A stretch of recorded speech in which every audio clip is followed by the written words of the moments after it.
Hi, for my capstone project, I decided to talk about Gulf of Tribuga, which is an extremely unique, biodiverse, and incredible place that I feel like most people should know about. So I just wanted to make this more of a um, teacher kind of lesson and a class-like structure where we can understand a little bit more about places we wouldn't usually see or hear about that are still extremely important. So, Gulf of Triuga is located in the Pacific coast of Colombia, most specifically in the Chocó department. Is considered to be one of the wettest and most biodiverse rainforests in the world. Is extremely unique due to its correlation with a big rainforest and a big ocean and the production of both of these areas together. To understand a little bit more about the Gulf of Triuga, we have to understand the structure behind it, how it works, what it holds, and I decided to divide this structure into first, of course, we have the terrestrial ecosystem, which is the rainforest. Its climate is around 28 degrees Celsius. It has a precipitation of 10,000 to 1,200 millimeters of rainfall per year. It has dozens of rivers, steep rivers that come to mountains, full of very rich nutrients that go all around the rainforest that will end up at the ocean at some point. The vegetation consists of very dense forest, a very big, giant canopy trees, and the most common species or kind of vegetation we're able to see are ceiba trees, palm trees, and ferns. In addition, there's a very big fast leaf decomposition, which brings a lot of nutrients that are therefore run off after in the river. This leaf decomposition just comes from the fact that there's so many trees and leaves as we can see in the images right in the screen right now. I don't know if you're able to see them in the best way. I'm sorry about that. Then the wildlife. There's so many species we're able to find in this area, such as spider monkeys, sloths, frogs, and so many different kind of birds that depend on the clean water, the strong forest, and the strong food webs that the forest has. Then we have our marine ecosystem. So, our marine ecosystem consists of coastal waters that are shallow, warm, and are very productive. They're great for breeding grounds, more specifically for humpback whales, as we can see in the picture right now on screen. There's, in addition, a big interaction of different species that I'm going to be talking about furthermore.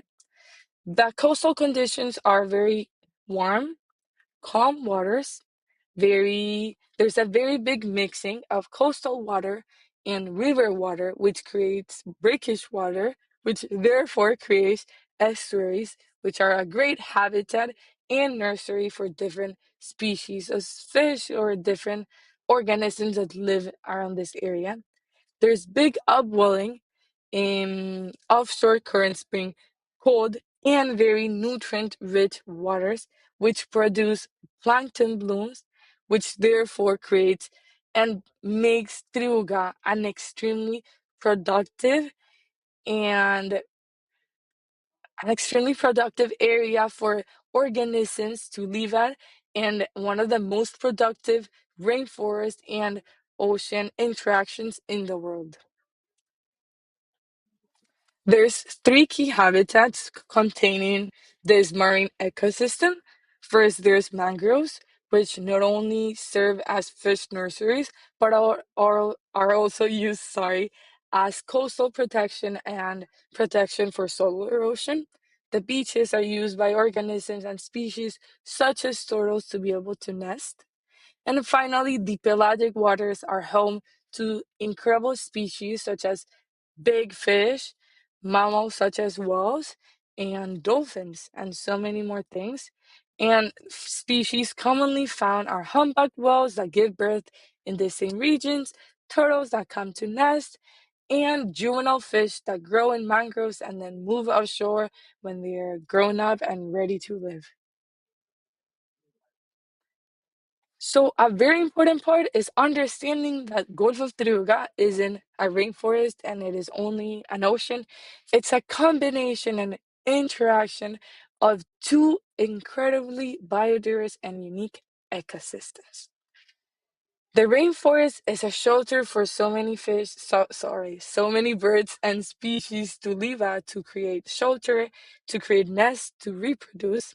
It also is a production of so many nutrients, so many organic matter that then, as we can see in the image in our presentation, is transported by the rivers all around the rainforest, which will end up in something we can call the middle zone or the transitional zone, which are the mangroves, which are the connectivity between the rainforest and the ocean. Mangroves are a very big carbon storage. They're green carbon storage. They are estuaries for fish. They are protection for local communities. And they're also soil stabilizers. And then there's also animals such as birds that nest in the rainforest but feed and hunt in the water. There are species such as turtles that live in the ocean part, but then they go to the coastal areas to breed. There is a connection of nutrient development that will therefore create more production of phytoplankton, which will then feed fish, which will then feed big mammals and create such a big productivity, not only in the aspect of the biodiversity of the vegetation, of the fish, of the birds, of so many different areas, but also the connection with the communities. And that brings me to the next slide, which talks about the communities in the Gulf of Triuga. There's two main communities. The first is the Afro-Colombian communities and the indigenous Amber communities. Both of these communities have lived in the area for hundreds of years. They have very big cultural ties to the area, and they have very big connections towards the environment and the ecosystem they were grew up. They need the ecosystem not only to survive, but also to stabilize who they are as a community because they are so tied up to the environment. The way these communities are able to survive in these ecosystems is that they use something called TEAK, which is traditional ecological knowledge, meaning they work smart with the ecosystem they live in. They have a low impact and sustainable practices towards surviving. For example, they don't overproduce to gain more money. They take as they need. They don't exploit to produce more, or they don't give more, they don't take more. They use as much as they need to be able to maintain a sustainable practice, in the sense that they understand that if they take too much, they're going to damage the ecosystem, which will therefore affect them at some point due to their direct correlation and direct relationship with the environment. They take for food, they take fish, clams, plantains, yuca. They take resources such as wood and palm trees and even some vegetation for medicinal practices. They do ecotourism for their income. They do artisanal fishing, which is very sustainable, and crafts. And they use the resources in community. They understand that if someone takes more, the other won't have. So they understand they need a balance between each other. There's that economic importance because they use the fishing to survive. They need the mangroves healthy for them, for the fish to grow. They need that forest to be healthy for them to have their crops and be able to produce their food, which means a healthy ecosystem is also economic stability for them. That's why they're so conscious of their surroundings. And finally, as I said before, there's a very big cultural importance. The they're directly connected their identity to their nature. There has been generation by generation of them growing up in the same place, where maybe we can see a tree as nothing as a tree, but for them is something very important traditionally that we should still value and understand. So There are multiple threats to the Gulf of Triuga, but I decided to choose the three biggest threats that have been going on for the longest. First, we have a megaport. For the last couple of years, there was this proposition and this idea to create a megaport in the Pacific area of Colombia just because of the amount of expansion it will bring not only the country but also the area it'll be at, the amount of jobs it would create, and the amount of resources and just economical expansion it will bring.